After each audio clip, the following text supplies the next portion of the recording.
Nous sommes soldats, combattants pour Christ. Pour Christ, au nom de Jésus, nous conquérons. Nous sommes vaillants, Vaillants, c'est de la parole. la parole au nom de Jésus, nous conquérons. Nous sommes vaillants, Vaillants, cités à dessein. à dessein au nom de Jésus, nous conquérons. Nous sommes vaillants, Vaillants, cités à dessein. à dessein au nom de Jésus, nous conquérons. Quels qu'ils soient les effets, Nous conquérons au nom de Jésus, nous conquérons. quels qu'ils soient les menaces,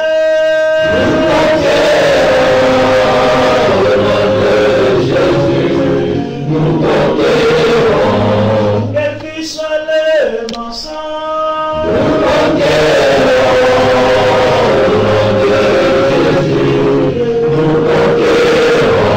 quels qu'ils soient l'adversité,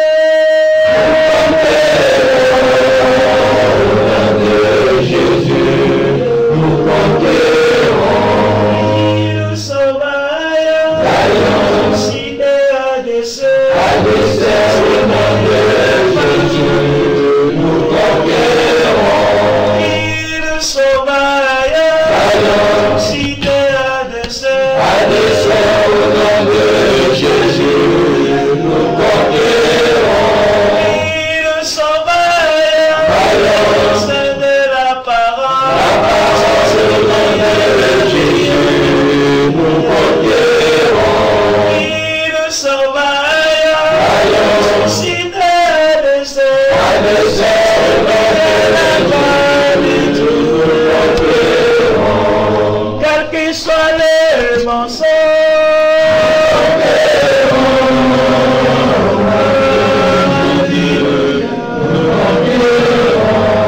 quels qu'ils soient les menaces,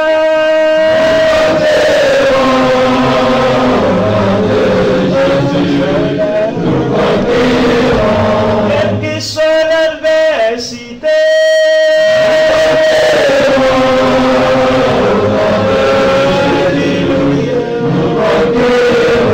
quelles que soient les persécutions,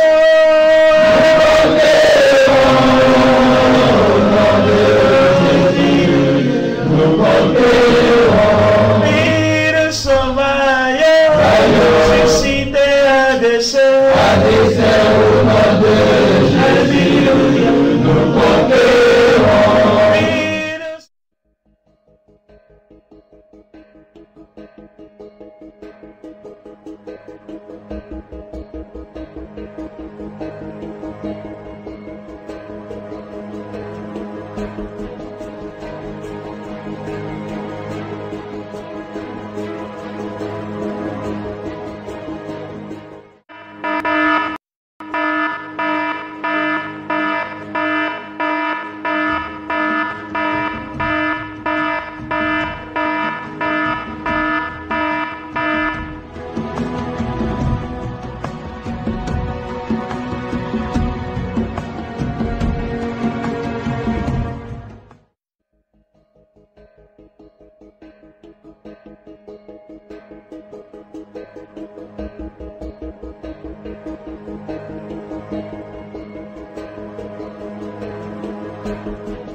L'Office national d'identification et ses partenaires veulent mettre en place un registre national des personnes physiques. Il s'agit d'un système intégré et sécurisé avec une base de données centrale permettant l'identification des populations vivant en Côte d'Ivoire. Le point avec Michel Digré. L'état civil et l'identification des personnes vivant sur le territoire ivoirien présentent à ce jour de nombreuses insuffisances. Plusieurs fraudes sont enregistrées au quotidien et c'est pourquoi, depuis juin 2016, un comité technique travaille à la mise en place d'un registre national des personnes physiques. 6 mois après, les travaux de ce comité avancent bien. Le pays est en passe de se doter d'un système d'identification informatisé fiable qui associera à chaque Ivoirien et à tout étranger résident ou de passage en Côte d'Ivoire un numéro d'identification nationale unique. On a eu à le constater à l'issue du diagnostic. Une seule personne peut avoir 2 documents ou 3 documents d'état civil. C'est là que nous parlons de pluralité d'identité. Maintenant, la réforme nous permettra d'aboutir à l'unicité d'identité parce que désormais, on aura une seule base unique d'état civil, une banque de données nationales d'état civil où la seule personne aura qu'un seul acte d'état civil. Donc à partir de ce moment-là, nous aurons atteint la modernisation du système d'état civil ivoirien. Et c'est à ça maintenant qu'il va falloir greffer les données biométriques pour en ressortir un numéro unique, un identifiant unique, qui sera le deuxième nom de chacun d'entre nous. Ce numéro d'identification unique va figurer sur tous les actes de la vie de chaque individu. Le projet s'inscrit dans le cadre de la gouvernance administrative et sécuritaire de la Côte d'Ivoire. En religion, la direction des cultes veut avoir une meilleure gestion du domaine religieux en Côte d'Ivoire. Pour atteindre cet objectif, une vaste opération d'identification sera menée en ce début d'année 2017. Le directeur général des cultes a également fait le point des pèlerinages chrétiens et musulmans organisés en 2016, nous dit Serge Koulia.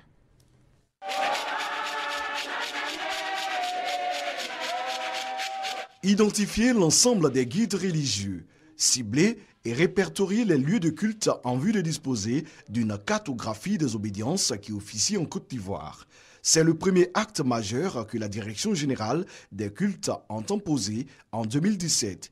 Il s'agit d'avoir une meilleure gestion des attentes et préoccupations des associations et confessions religieuses. Dès janvier 2017 va commencer un projet pilote d'identification des lieux de culte sur le Grand Abidjan. Et puis peut-être les années qui vont suivre, cette opération va s'étendre à l'ensemble du territoire sous l'impulsion du ministre d'État, ministre de l'Intérieur et de la Sécurité. Donc nous allons véritablement vers une maîtrise totale au niveau du secteur. En 2016, les guides religieux, a indiqué le directeur général des cultes, ont largement joué leur partition dans le renforcement de la paix et de la cohésion sociale en Côte d'Ivoire. Pour Messamba Bamba, 2016 a une fois de plus démontré la vitalité de l'activité religieuse en Côte d'Ivoire. Au total, 3253 chrétiens catholiques, évangéliques ou issus des religions révélées d'Afrique ont participé à des pèlerinages à travers différents lieux saints du monde entier. Des voyages pris en charge par l'État de Côte d'Ivoire. Au niveau des musulmans, plus de 4000 fidèles ont pu accomplir le Hajj avec le soutien des autorités ivoiriennes. Pour 2017, la Direction générale des cultes ambitionne d'accroître ces chiffres pour le bonheur des fidèles chrétiens et musulmans.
November 8th of last year, the Indian Prime Minister Narendra Modi made a dramatic live televised address to the Indian nation in which he announced that as of 12 midnight that very evening, the 500 and 1,000 rupee notes, the most common notes by value in the Indian economy, would no longer be legal tender.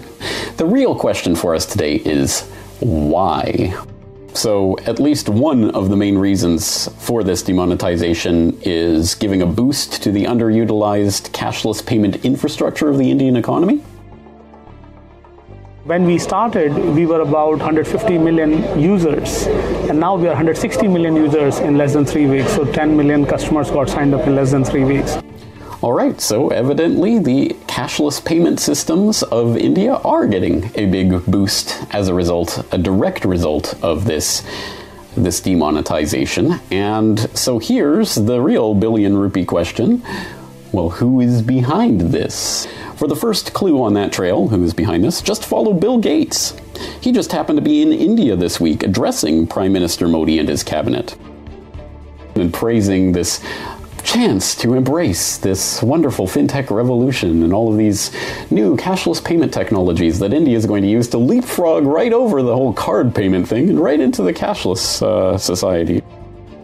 But can we find a more direct causal connection, not just a coincidental meeting between Bill Gates and the Indian Prime Minister on the week of the demonetization? Well, yes we can. In order to do that, let's turn to the blog of the economic journalist Norbert Herring.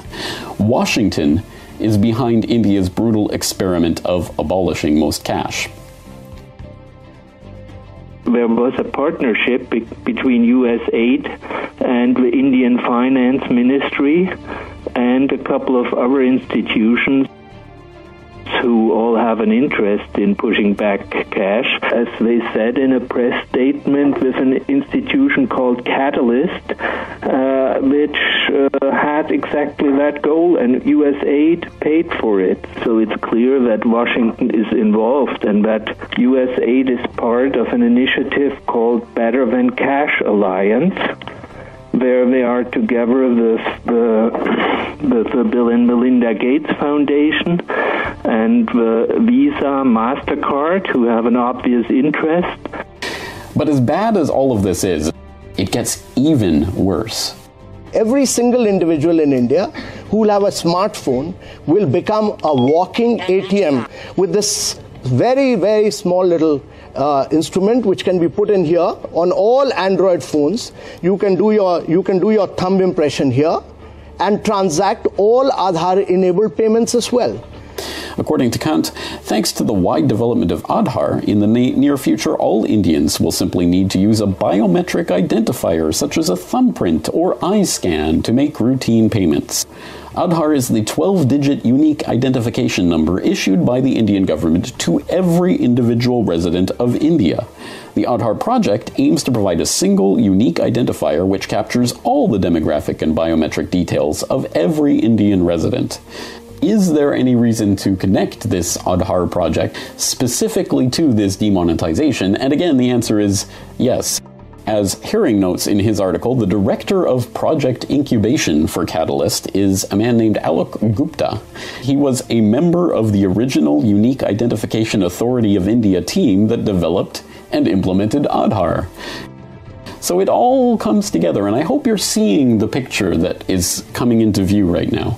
Demonetization, cashless society, biometrics, the total Big Brother surveillance of every transaction going on in the economy, tied down not just to some random details of you, but to your fingerprints and iris scans. You, every single thing that you do, everywhere you go, everyone you interact with being tracked and controlled and databased and surveilled by a central government authority. I would like to think I don't have to elaborate why this is not just a problem for the people of India, although it is obviously that, but this is very soon coming to a country near you.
citoyens, réveillons-nous, la machine d'inquisition est toujours en marche.